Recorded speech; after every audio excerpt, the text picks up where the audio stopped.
I spent most of my primary and secondary school years in Africa, and I've actually never learned about African history. And I just thought it's quite sad in a way that us as Africans, people living on the continent, just live on a continent and we actually don't know the story. I am an African. Africa, where it all began. The cradle of humankind.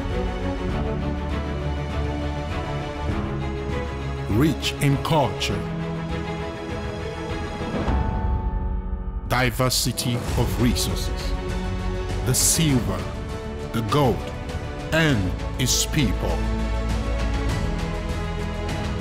Legacy, passing down something of value, resources, ideas, information from one generation to another. There cannot be any success in your lives without the willingness to live with what you regard as inconceivable. African Legacy Project. They inspire and build. Africa, a continent so rich in history, culture, and diversity. Whether you're from Morocco or Zimbabwe, tea time has always been an integral part of the African continent. And one lady who's defined the African art of tea time is CEO and founder of the Swaady Group, Swaady Martin. The group manufactures high-end luxury teas, candles, and accessories. In just over 4 years, the Swaady Group distributes its products in over 17 countries. And Swaady Martin shares her legacy, shares her story on how she's built a world-class product available globally. This is African Legacy Project. I'm Swaady Martin. I'm the founder and CEO of the Swaady Group, which is a group made of two brands, Yswara and Agrofo. And our focus is agro-beneficiation, which is the transformation of African commodities into high-value consumer product. We have a manufacturing plant in the cradle of humankind just outside of Johannesburg, and there we produce our teas, our jams, candles, and other products that come into the portfolio of our brands. My family history is quite, I would say, interesting in the sense of first the diversity of it and also the background. So my father is American and German, and my mom is half French, a quarter from Côte d'Ivoire and a quarter from Guinea. On my dad's side of the family, I'm from a family called Du Bois. My great-great-grandfather was a cousin of W.E. Du Bois, which ended up coming to Africa. But really, it's a family of African American, where everyone was very educated from a long time. But also, I would say people who never satisfied with the situation of the moment, and they were always kind of going against I would say the status quo. My great-great-grandfather was married to a German woman in the days of slavery. We don't really have any recount of how that was, but for sure, it must have been a really odd, difficult, different situation for a black man, an educated black man in those days, to be married with a German woman. You know, in the 80s, you know, it was a very 70s and 80s, a very turbulent Africa where we had coups and wars and all that. And actually to be able to live a pretty, I would say, sheltered life and being able to go to the best schools and travel, you know, I see that as a privilege that a lot of people living in Africa during those days and still today didn't have. So in that sense, you know, that's where I see the privilege. You know, different things happen in my family, some hardships, poverty as well. My grandmother actually never finished primary school, but she was very smart, so she was then able to sustain her family. All of her children, except one, my dad, were actually raised in foster families because she had her kids too young, she couldn't take care of them, and it's only much later in her life that she was actually able to take her children back and raise them up. My grandfather was a doctor and my grandmother a midwife. They were working for the French government and were posted in Guinea. And my grandfather was an opponent to Sékou Touré at the time and had to actually leave literally Guinea overnight because Sékou Touré's troops were actually coming to kill him and the whole family. And luckily, my grandmother actually said that she saw an angel that told her, just pack your stuff, and because they're coming to kill you. And literally at night, she woke up, started packing whatever she could, and they just left the country and they left everything behind. My grandfather was 55 years old at the time. He had already 6 children that were in university or in school and literally had to restart his life from there. My dad passed away 2 years ago and was an incredible man. From a very young age, I think also was kind of very uncomfortable with society, growing up in the US as a black man and feeling that his rights were not fully those of, I would say, his nationality. And I think from a very young age, he was very uncomfortable with that situation. And as he grew up, he became very engaged in affirmative action and fighting for the rights of black people in the US.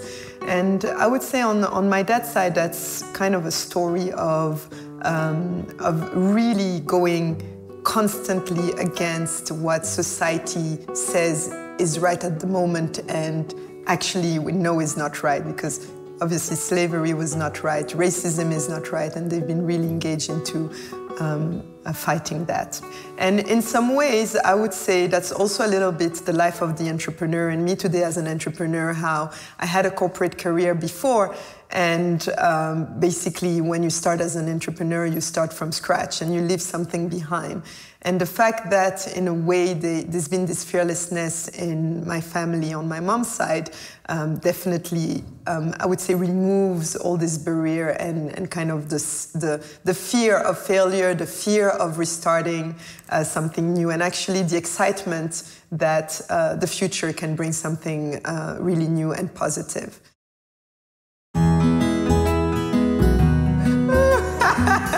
So my mom is the opposite of me. I think my mom and I are literally on a completely different spectrum, in the sense that she's not entrepreneurial.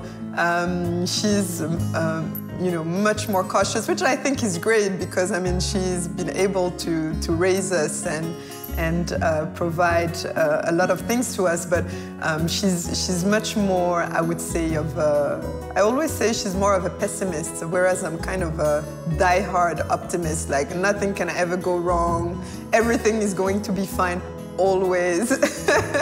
And my mom is kind of more of the worry type. Is everything okay? Are you sure?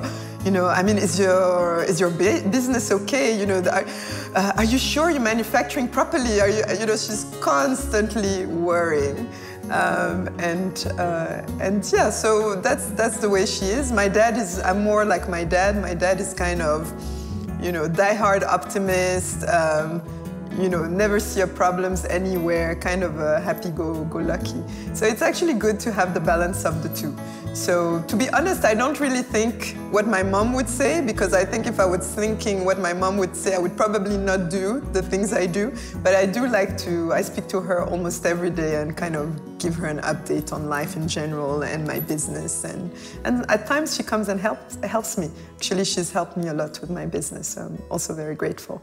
I'm very blessed to have had, I can say, a really happy upbringing, happy childhood, happy life, and I really don't take it for granted. I've been very blessed with a lot of wonderful memories, especially summers at my grandparents' house, our family home in the south of France, where we still go today, and literally since I was born, I've been going to our family home every summer for 2 or 3 months. And that has been a privilege, and it also created unbelievable bonds in my family. So with my cousins, we're actually more than cousins. We're just treat each other as siblings, and there is always those really fun memories of that. And I think that happiness that you also carry in you helps you through life, and also you kind of feel that you have that support system, and actually also you feel the blessing, because not everyone also has that privilege. I would say it is a privilege and a blessing. So many fond memories, not one in particular. I think my life is a happy memory, basically, I can say. I'm very grateful for that diverse background and for the opportunity I've had to live all over the world, because I really consider myself a citizen of the world. And to be honest, culture, nationality, identity doesn't really matter. I think what for me matters is my soul. And I think my soul doesn't have a nationality. My soul doesn't have a country. My soul is just one. And I think that's what also has helped me just navigate within my own family and within my own cultures and all the places I'm from. I'm very comfortable in any of those. And also it allowed me to travel and be also comfortable in other countries, because I really embrace wherever I go. And I'm not really someone who's focusing on differences, but really what is important for me is what actually unites people and where are our similarities versus the differences. So my heart beats for Africa, but I think probably it's like in the same way like other people's heart would beat for chocolate. Before embarking on my entrepreneurial journey, I had a corporate career at General Electric. It was just a wonderful experience. I loved every single minute, second of working at GE. It was such an amazing learning ground, meeting also very talented people, working on exciting projects, and really, I would say, in a true meritocracy where basically you could grow in the company as far as your talents, your hard work, and I'm a hard worker. I work really hard. And GE is the type of company that basically says, well, you can take as much as you are willing to give. And if you're going to work hard and you want to find knowledge and you want to meet people and learn from others, the company is going to give you that. And that was just an amazing journey for me. I always knew I wanted to be an entrepreneur. If you were to ask me when I was 6 years old or even 5, Swaady, what do you want to do? I used to say I want to be a businesswoman. I didn't know what it was, but I knew I wanted to be a businesswoman, and I liked that idea of running my own business. So when I started my corporate career, I never thought that this was actually where I would spend all my life. So I was really on a mission. I had in my mind that I would work in corporate for 10, 15 years at a maximum, and then I would go and start my own business. And because I had that timeline in my head, I just worked really, really, really hard. I never complained. If I had conference calls at 2 in the morning, I would do them. If I was given assignments that I needed to give fully finished the next day, I would work all night, not sleep, and I didn't care, because I never saw it as doing it just for a company. I saw it as an opportunity for me to learn and to grow. And I also understood that companies invest a lot in people, and it does cost money. And you can't, I just couldn't be entitled, thinking, well, now, I've studied in a top school and I have a good degree and now I work for GE and I'm entitled and the company has to provide everything. I really always had a sense that I needed to deserve what the company was going to give to me. And for that, I needed to add value to the company itself.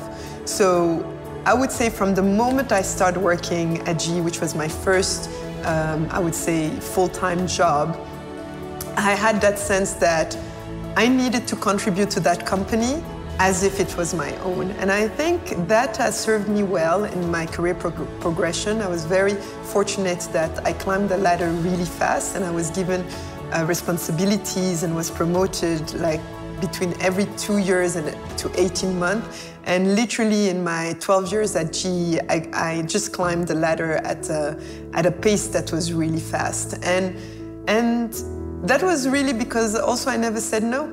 I would just take any challenge. I would like bring it on. I'll learn, I'll try, I'll work hard, I'll call on people, I'll try to find out. And I think that also attitude has helped me in my business, in the sense that I'm very perseverant, I'm not afraid to work hard, and I'll work really, really, really hard. When I was hired to develop the strategy of one of the G businesses for Middle East and Africa, I basically applied the tools that were given to me, but also I benchmark.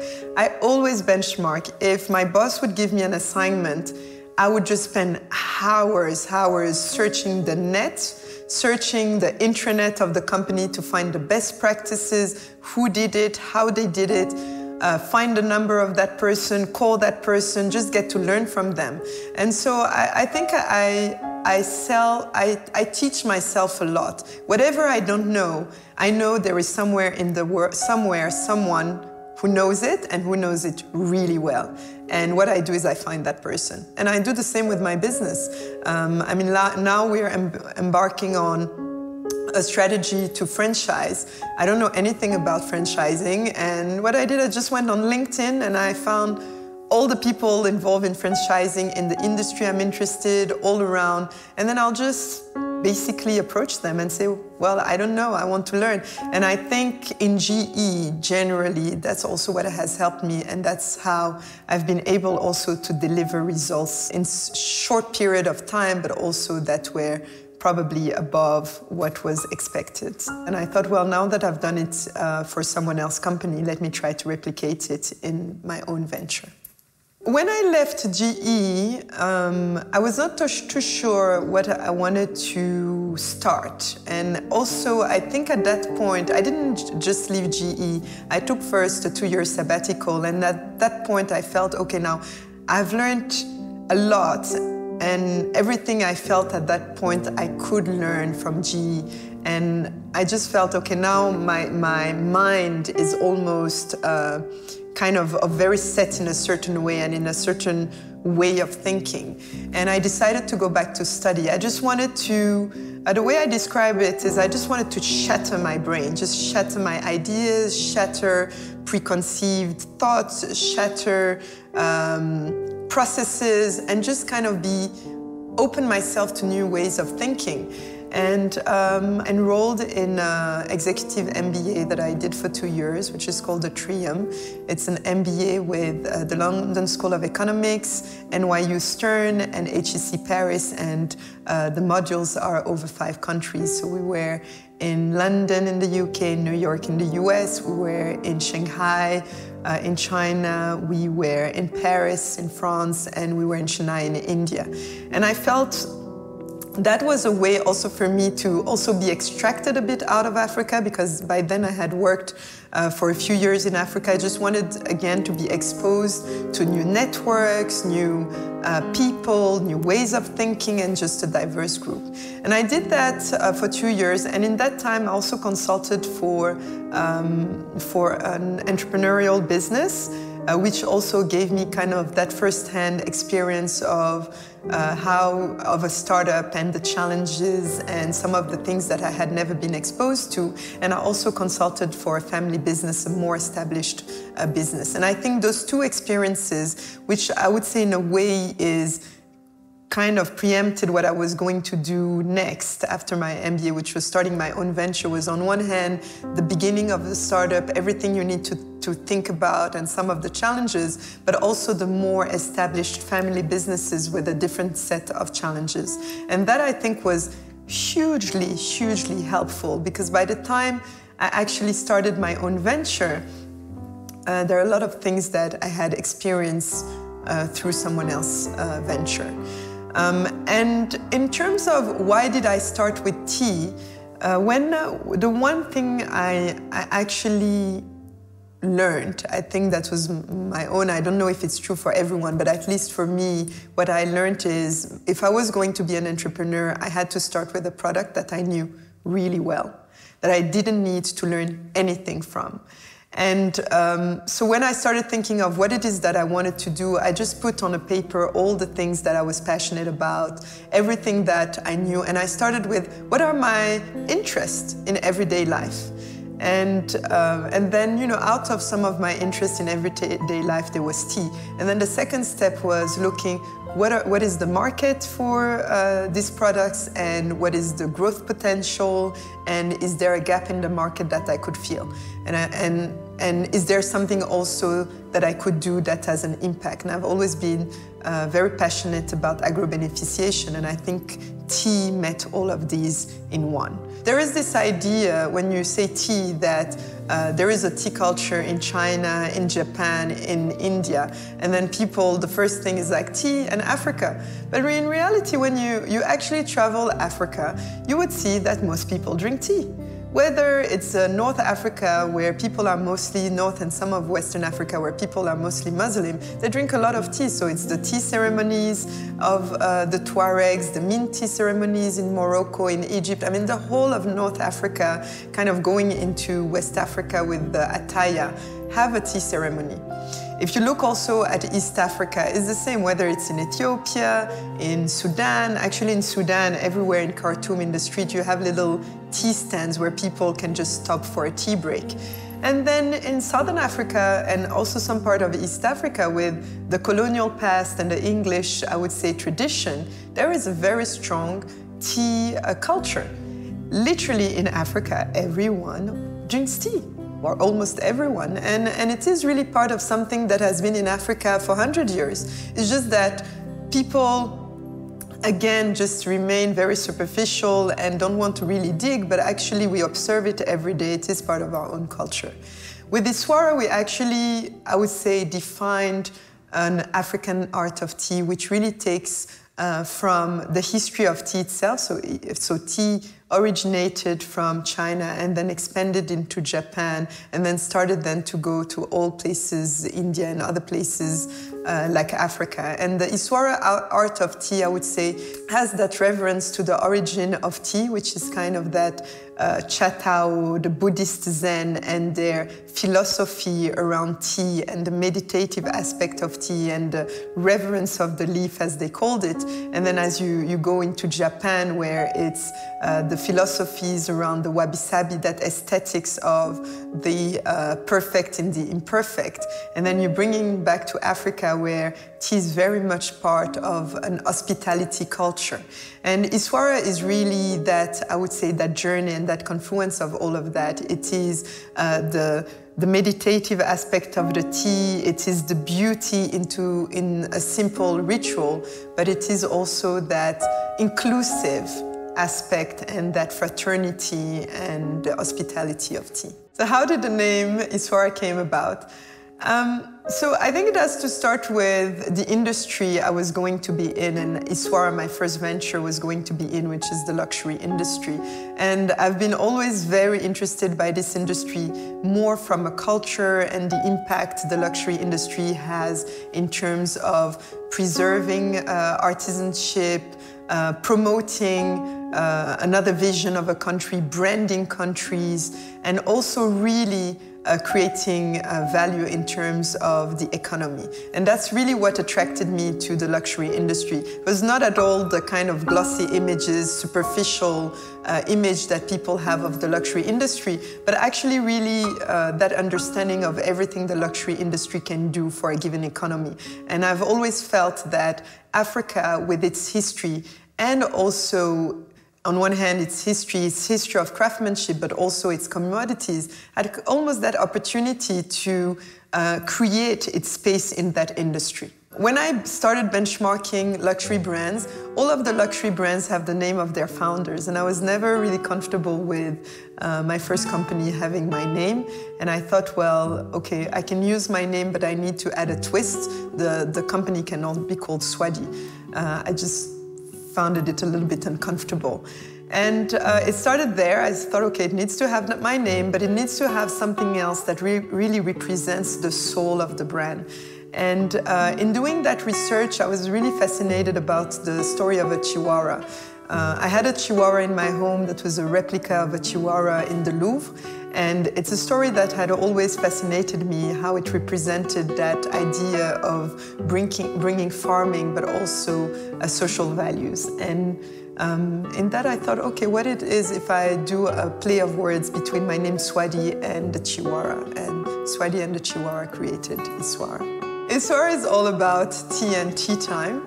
I visit tea plantations, I source the teas, I bring ingredients from the tea plantations, but also from other plantations producing flowers, fruits, spices, and then we bring them all to our factory, and then I just create blends. And it's the most exciting process because as a tea lover, I actually get to create teas that I want to drink and also just to be playing with ingredients. And I think one of the biggest milestones for us was the opening of our factory this year in the cradle of humankind, which for me was really, I'm a big factory person. I love factories. I want to manufacture things. I don't want to be buying things and just putting it on the shelf. I actually want to see the process of creating from scratch. And for me, that was probably the best moment so far of the company, is actually to open our first factory.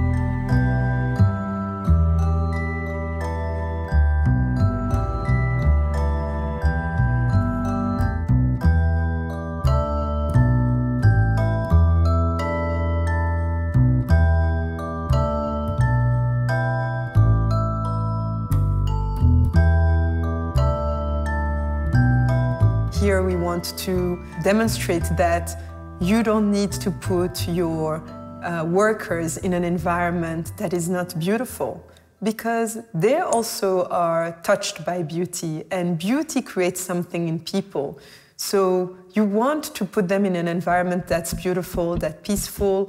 We have a healing garden around our factory. We have a vegetable garden as well. We're growing fruits and vegetables. And of course, around that, which is our star product, you have the tea time accessories. So we do have candles, which is kind of sets the mood for tea time. But we also introduced tea strainers, napkins, teapots, teacups, and obviously we're extending our range of products. Our clients vary from the high-end luxury, really high-end luxury hotels like the Four Seasons, the St. Regis, and the Saxon, and some other hotels around the world. We're present in 10 countries, but we also have a few restaurants and otherwise high-end retailers such as Selfridges in London, Luminance in South Africa, Alara in Lagos, and we're continuing to expand. So we've really had kind of this global mindset from the beginning. I think it was important for us to grow and actually to be able to show that there is an appetite for world-class African brands outside of Africa. What we also made sure is that our brand is not ethnic. And I think what is key for us is to have that global relevance. We didn't want our brand to be part of the Africa Week at some of our retailers, but just to be a product that would be on their shelves all year round, just because it is a world-class quality product coming out of Africa. And so that, I would say, was the start of thinking Africa and luxury. Then the second thing was, what is common to all Africans? And it's that concept of Ubuntu. I am because we are. And as I would say, in Africa, Africans do not do corporate social responsibility. It is part of their everyday life. Everyone is helping someone. A cousin, an aunt, a village, a neighbor, an adopted child. Everyone is helping someone. And it's not because it is corporate social responsibility, it's just because it is part of the social fabric of the continent.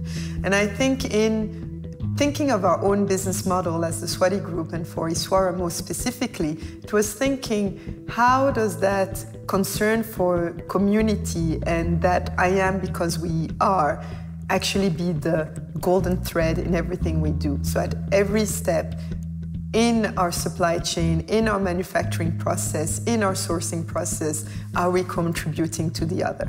And really that's what Luxe Ubuntu is about. It's about thinking of community, having a business model that thinks of community and beneficiates the community along the process every step of the way. In our aim to contribute to the reversal of the commodity trap in Africa, it was important also to expand our range of products beyond tea. Within Yswara, over the years, we did some tests, and definitely more at the beginning. We tried doing capsule collections of different products just to see how it worked, how would the market respond to it. And at the end of those trials, really, the decision was to create different brands. We got an opportunity to launch with Woolworth in South Africa our new brand Agrofo, and literally through that contract we're able to actually develop the brand. It started with herbal teas, and we've now added other products such as jams and honeys. We also developed a kombucha, which is also a little twist of, again, that conversations with other cultures, and we'll be adding other products throughout the years and in the coming month. You know, I think also I believe in what I do because I think it will, you know, it makes a difference today, and I see the difference that it makes every day, and I dream of the difference that it will make in the future, and I think that's what drives me. And all the other hardships kind of become irrelevant because at the end of the day I feel that I'm contributing, and it is my contribution. It's not my dream, it's just my contribution, what I'm doing. And that then makes sense. I'm not so attached to it. Some people said to me, oh, this is your dream happening. And I said, you know, this is not my dream. It's just my contribution. And to be honest, I could be doing something completely different. It doesn't make a difference. So I'm not so attached to my business that this is kind of, if I don't do this, there's nothing else. You know, it is that. It could be something else tomorrow. So I'm very relaxed also, and I think that attitude of being very relaxed on what is going to happen makes it also that I'm a little bit more casual into dealing with stuff. There's nothing that's really important, you know. When things happen, I'm just thinking, I mean, does it really matter in the bigger scheme of things? Yeah. My name means happiness. I always thought that since I was a child that I have no other choice than being happy. But I mean, generally, what it means is that I stay true to myself. I'm very in tune with myself, my inner self, and at any point of time, I kind of checking in on, am I where I want to be? And if I'm not where I need to be, what do I do to be happy? Because I do believe that it is important for me to be happy. It's actually a responsibility as a business owner, as a manager, to be happy. About 13 years ago, I just realized that I was so busy and probably was going to be very busy on the professional side and other things I would say that are, again, very material that would take my life, that actually all of my reading would be more focused on developing the spiritual side of myself. So I think for the past 13 years, I haven't read a single book that is not spiritual. So basically that's what I read only. And that also in a way balances things because you know, there's so much of my time that's just consumed even today by the business and by things that then if, you know, in my free time, also that time is busy with, again, material things that, you know, I actually kind of, for me, I'm fully off-centered, especially because you know, what is the most important for me in my journey is my spiritual growth. And whether it's my work, it has to make sense on that side. And I think doing those readings also and kind of the meditating and praying also just helps to rebalance and to make sense of things every day. And again, checking, is it, you know, does that make sense what I'm doing? You know, is it in line? Because I think very quickly one can get, especially, you know, with the success and also I would say the things that I'm exposed to generally, I could get very easily, I would say, tied into things that don't really matter, at least for me. And in that, I would say a scripture that is that actually has always stayed somewhere here in my mind is, and I have very bad memory, so I can't say exactly the words, but there is a scripture in the Bible that said, well, if the birds are always fed, then you as a human, why should you worry about? And I think that for me also gives that detachment of things where I'm not so worried about the tomorrow, I'm not worried about what I'm going to have. Actually, it doesn't matter. In my own spiritual growth, I'm actually going towards owning less things than owning more.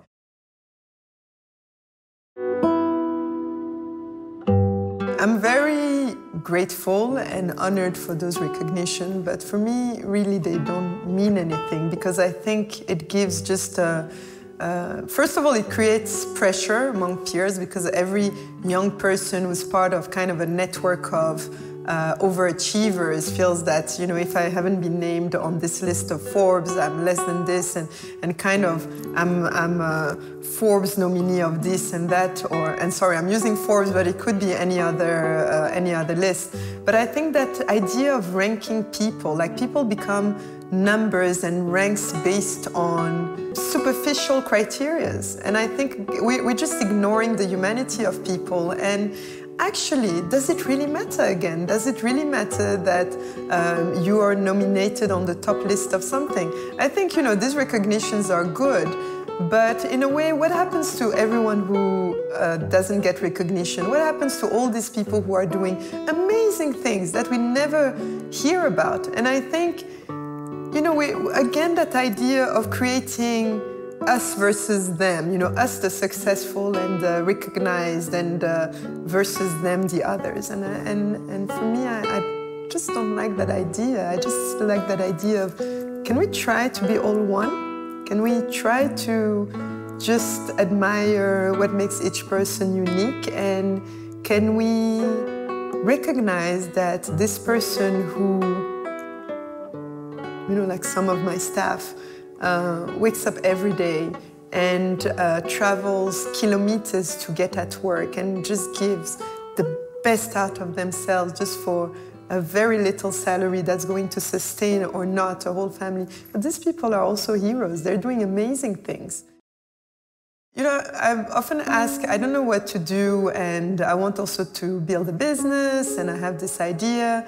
I think there's two things. I always say you have to start with something you like. Think about what is it that you do in your free time that you're passionate about.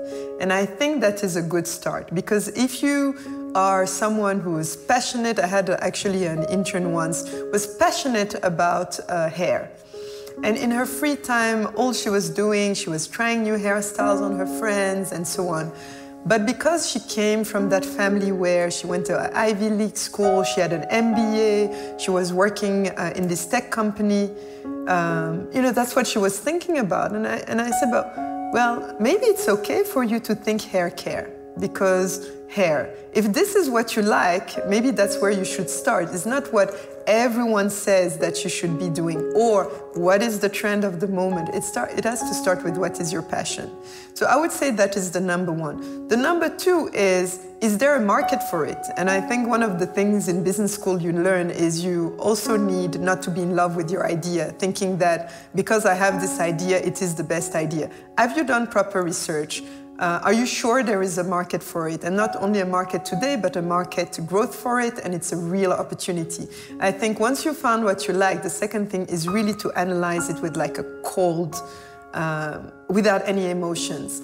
If this was not my business, would I invest in it? Do I really think there is an opportunity, and do I have the data proving that there is an opportunity for it? So you do need to do some homework. And I would say that is a good start, because what one needs to think about is that we're in a global competitive world, and what you're not passionate about, other people are passionate about it. So if your passion is hair, but you decide to go into food, there are other people who are passionate about food and actually have businesses in food. So how are you competitive compared to those people? And I think it's that kind of reality check that one needs to have. Have you done your homework?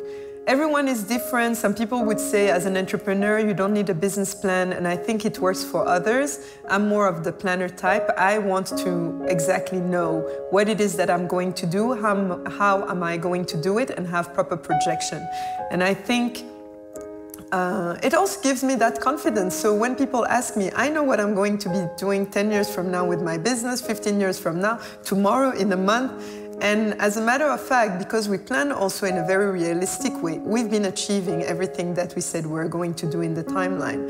I'm also not one to overpromise, and I find also a lot of the times people come with an idea and we say, yeah, I have this idea, in 5 years we can make millions of dollars, and then over the years, you don't achieve the results, and people find reasons why you did not achieve. And I'm more of the school of saying, well, I don't think my business will make millions of dollars in this amount in 5 years. It will probably take 10, 15 years.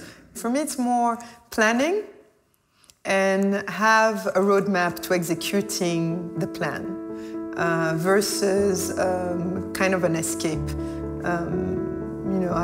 I enjoy every moment, but it's true that as you build a business, vision is important because you kind of need that roadmap, know where you're going, because a lot of things are going to come in the way. A lot of times, for example, people ask me, oh, why don't you go to the US? It's the biggest market.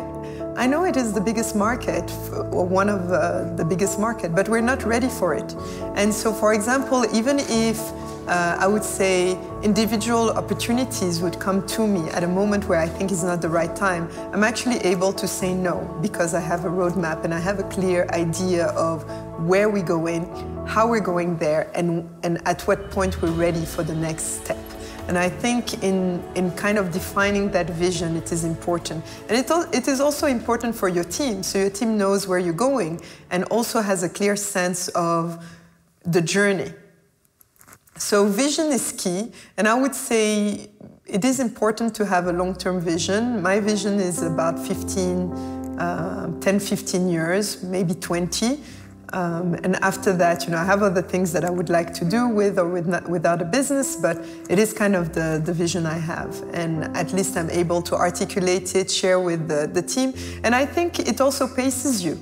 Because if you have a long-term view, you're not in that rush of, oh, if I haven't achieved this year, it's the end of the world. Well, you can do it next year because you have a journey and you have a roadmap. It's interesting, I had this example in my team where someone had joined after we had a strategy session and kind of all of a sudden was a bit panicked because this is not here. And I said, but I mean, it's okay, actually, you don't have to panic because we have a plan for it, but we're just not doing it this year. And it's okay.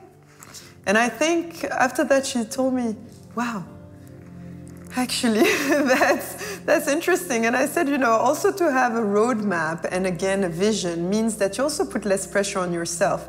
Because for us, if we have 5 things, I would say between 4 and 5 things every year that we need to achieve, and that's just enough.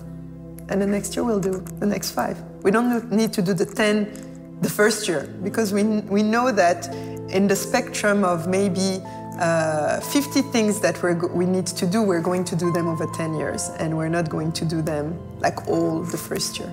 And so I think that's what's vision, I would say, helps you also then to articulate the roadmap and to pace yourself. Because there are also other things. There is life. You need to have a personal life. You need to have balance.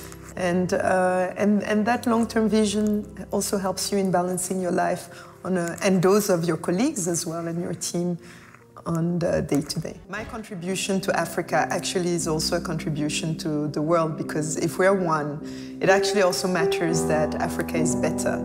It matters that Asia is better. It matters that America is better. Every place it's all part of a same whole. So, I'm not. I think I've also matured in the sense that probably when I was younger and at university, I was much more kind of Africa, Africa, Africa. And I think as I evolved also on my own journey, I just realized that actually Africa is part of a whole, and my contribution is here and now, but my contribution could be elsewhere. And actually what matters is the contribution for humanity as a whole and not necessarily just Africa. And lastly, I think very important is values. And you can have the best skill set, but if they're not fully rooted in the right set of values, and again, I go back to this idea of being oneness, of having a humanist, approach to the world, where it's not just about me, but it's about us, really. We've seen so many companies that used to exist don't exist anymore. So of course, I want the company to be sustainable, but it is not for any pride that, oh, I've built this empire that is there.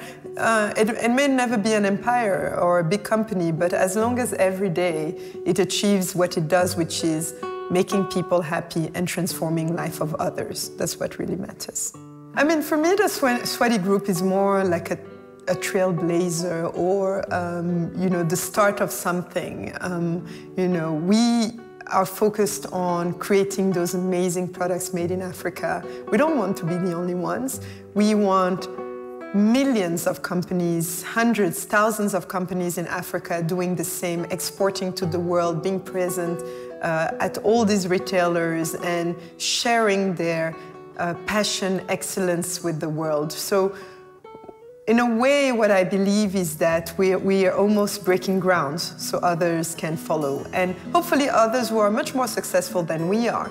But this is really kind of our, I would say almost our work, is to break those barriers, ideas for others to come. Following our journey of building the brands within the Swaady Group, some people, maybe many, will be inspired by creating world-class products made in Africa.